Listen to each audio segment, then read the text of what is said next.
before colonization, ang sex is very open sa ating mga Pilipino, 'di ba? Paganism, they were actually having sex. Women were actually sexually empowered. But then we were colonized.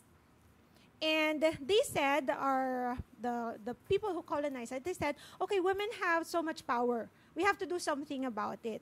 So patriarchy happened. And they coursed it through religion. Kaya nagkaroon ng mga concepts na bawal pag-usapan ng sex, you have to stay, you have to stay celibate until marriage, that you can't really practice anything sexual because it's a sin. So yun yung nangyari. And isa pang consequence nun during that time is nawalan din ng economic advantage yung mga babae.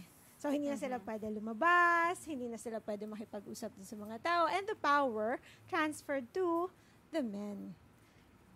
So, dahil 300 years yon hanggang ngayon. Naging na natin siya, naging norm na natin siya. Ingrained na siya in our culture. So, na-ingrained na siya sa atin. Kasi, parang, yun na yung tinuro na value sa atin eh. Na kapag sex, mali siya, bawal siya.